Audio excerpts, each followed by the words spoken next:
انسان کی پیدائش پر شیطان کا اللہ سے جھگڑا۔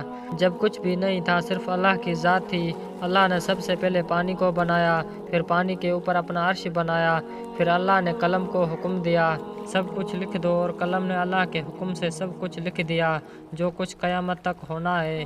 پھر 50,000 سال کے بعد اللہ نے آسمان اور زمین کو بنایا، پھر اللہ تعالیٰ نے فرشتوں اور جنوں کو بنایا۔ انسان کو دنیا میں بھیجنے سے 2000 سال پہلے اللہ نے جنوں کو دنیا میں بھیج دیا تھا، لیکن جنوں نے دنیا میں آ کر خوب دنگا فساد کیا اور خون خرابہ کیا۔ اللہ نے جب انسان کو پیدا کرنا چاہا تو اللہ نے فرشتوں کو بتایا کہ میں ایک ایسی مخلوق پیدا کرنے والا ہوں جو زمین میں میرے خلیفہ ہوں گے۔ فرشتے کیونکہ جنات کی حالات دیکھ چکے تھے تو فرشتوں نے اللہ تبارک و تعالیٰ سے التجا کی کہ اے اللہ پاک، یہ انسان بھی دنیا میں جا کر فساد کرے گا اور خوب خون خرابہ کرے گا۔ تو اللہ نے جواب دیا، جو میں جانتا ہوں وہ تم نہیں جانتے۔ اور یاد کرو جب تمہارے رب نے فرشتوں سے فرمایا میں زمین میں اپنا نائب بنانے والا ہوں، تو بولے کیا اسے تو نائب کرے گا جو اس میں فساد پھیلائے گا اور خون ریزیاں کرے گا؟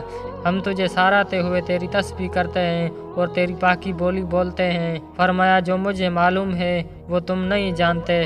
اللہ نے اسرافیل، میکائیل اور جبرائیل علیہ السلام کو باری باری زمین پر بھیجا کہ جا کر زمین کے چاری کونوں سے مٹی لے آؤ، میں نے انسان کو پیدا کرنا ہے۔ جب یہ فرشتے باری باری زمین پر آئے زمین سے مٹی لینے کے لیے، تو زمین نے ان فرشتوں کو اللہ کا واسطہ دیا کہ مجھ سے مٹی لے کے نہ جاؤ جس سے ایسے انسان کو پیدا کیا جائے جو جہنم میں جلے گا۔ پھر اللہ نے آخر میں حضرت اسرائیل علیہ السلام کو بھیجا کہ پیارے اسرائیل تم جا کر مٹی لے کر آؤ۔ جب حضرت اسرائیل علیہ السلام مٹی لینے آئے تو زمین نے ان کو بھی رو کر فریاد کی اور اللہ کا واسطہ دیا کہ مجھ سے مٹی لے کر نہ جاؤ، لیکن انہوں نے ایک بھی نہ سنی اور زمین کے چاری کونوں سے مٹی لے کر اللہ کے پاس حاضر ہوئے۔ اللہ نے پوچھا پیارے اسرائیل، جب مٹی نے تم سے رو کر فریاد کی یہاں تک کہ میرا واسطہ دیا تو تمہیں مٹی پر رحم نہیں آیا؟ انہوں نے کہا یا اللہ میرے لیے تیرے حکم سے بڑھ کر کچھ بھی نہیں۔ اللہ نے فرمایا پیارے اسرائیل، آج کے بعد انسان کو مارنے کی ذمہ داری تمہیں سونپ رہا ہوں۔ اللہ تعالیٰ نے حضرت آدم علیہ السلام کا پتلا بنایا اور 40 سال تک وہ پڑا رہا۔ اللہ تعالیٰ نے آدم علیہ السلام کے پتلے پر 39 سال تک غم کی بارش اور 1 سال تک خوشی اور راحت کی بارش برسائی، اور اس میں انسان کو 2 سبق دیے کہ دنیا میں غم بہت زیادہ ہیں اور خوشیاں بہت کم ہیں، اور دوسرا یہ کہ غم کی رات جتنی طویل کیوں نہ ہو خوشی ضرور آئے گی۔ 40 سال کے بعد جب آدم علیہ السلام کے پتلے کی مٹی بجنے والی مٹی بن گئی، ایسی مٹی جسے ٹھوکر لگنے سے آواز آتی ہو، تو اس سے اللہ تعالیٰ نے آدم علیہ السلام کو پیدا فرمایا۔ جب حضرت آدم علیہ السلام کا پتلا پڑا تھا تو ابلیس حضرت آدم علیہ السلام کے پتلے پر اکثر چکر لگاتا رہتا اور حسد سے دیکھ کر کہتا تھا کہ اللہ نے اسے ضرور کسی خاص مقصد کے لیے بنایا ہے۔ اس نے ایک دن حسد میں آ کر آدم علیہ السلام کے پتلے پر تھوک دیا۔ اللہ نے حضرت جبرائیل علیہ السلام سے کہا پیارے جبرائیل، آدم کے پتلے سے جا کر اس تھوک کی جگہ کو اکھاڑ لو۔ حضرت جبرائیل علیہ السلام نے اپنی انگلی سے تھوک والی جگہ کو مٹی کو اتارا اور وہاں پر آج ناف ہے ہماری۔ پھر اللہ نے اس ابلیس کی تھوک والی مٹی سے کتے کو پیدا کیا، اس لیے کتے کے اندر وفاداری انسانیت کی جبلیت کا اثر ہے اور کاٹتا ہے کہ یہ شیطان کی تھوک کا اثر ہے۔ فرشتوں نے آپس میں گفتگو کرنا شروع کر دی کہ اللہ یہ جو بھی مخلوق بنا رہا ہے یہ علم اور رتبے میں ہم سے زیادہ نہیں ہو سکتی۔ اللہ کیونکہ شیطان کے کام بھی دیکھ رہا تھا اور فرشتوں کی باتیں بھی سن رہا تھا۔ اللہ نے کہا جب میں اس کے اندر روح ڈالوں تو تم تمام اسے سجدہ کرنا۔ اللہ نے آدم علیہ السلام کے اندر روح ڈالنے سے پہلے ان کو دنیا کا تمام علم عطا کر دیا تھا، وہ علم بھی عطا کر دیا جو فرشتوں کے پاس بھی نہیں تھا۔ جب آدم علیہ السلام کے اندر روح ڈل چکی، اللہ نے حضرت آدم سے ان چیزوں کے نام پوچھے جو فرشتوں کو بھی پتہ نہیں تھے، اور فرشتوں کو فرمایا دیکھو میں کہتا تھا نا جو میں جانتا ہوں وہ تم نہیں جانتے۔ فرمایا اے آدم بتا دے انہی سب اشیاء کے نام۔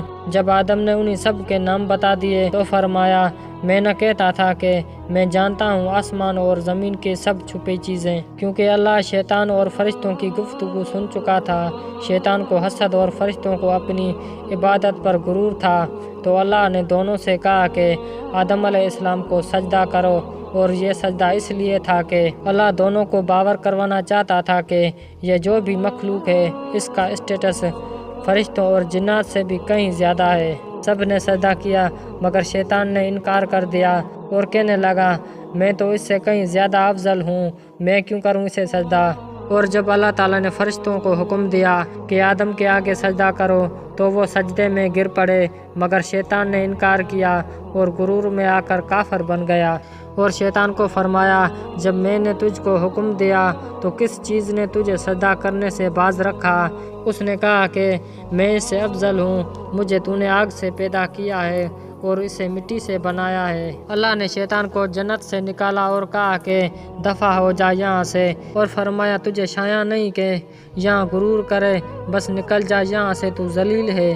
جب اللہ نے شیطان کو کہا کہ جنت سے نکل جا تو وہ ڈر گیا کہ کہیں اللہ نافرمانی کی سزا میں مجھے فنا نہ کر دے، تو منتیں کرنے لگا کہ یا اللہ مجھے قیامت تک کے لیے زندگی دے دے، زندگی کی بھیک مانگنے لگا۔ تو اللہ نے کہا جا تجھے دے دی۔ اور شیطان کہنے لگا پروردگار مجھے اس دن تک مہلت دے دے جب لوگ مرنے کے بعد زندہ کیے جائیں گے۔ فرمایا کہ تجھے مہلت دے دی جاتی ہے۔ جیسے ہی مہلت دی تو گارنٹی مل گئی کہ اللہ اپنے وعدے کا پکا ہے، اب مہلت ملنے کے بعد سزا تو نہیں دے گا۔ تو اللہ پر بہتان لگانا شروع ہو گیا کہ تو نے مجھے گمراہ کیا ہے، اب میں بھی تیرے بندوں کو قیامت تک گمراہ کرتا رہوں گا۔ بولا قسم ہے تو نے مجھے گمراہ کیا ہے، میں ضرور تیرے سیدھے راستے پر ان بندوں کی طاق میں بیٹھا ہوں گا۔ اگر تم مجھ کو قیامت کے دن تک مہلت دے دو تو میں تھوڑے سے شخصوں کے سوا اس کی تمام اولاد کی جڑ کاٹتا رہوں گا۔ تو اللہ تعالیٰ نے کہا شیطان مردود ذرا میری بات بھی سن، میرے بندے بھٹک جائیں بشرط گناہ کرتے رہیں گے، لیکن جب جب سچی توبہ کریں گے مجھے اپنی عزت اور جلالت کی قسم میں بھی ان کو معاف کرتا رہوں گا۔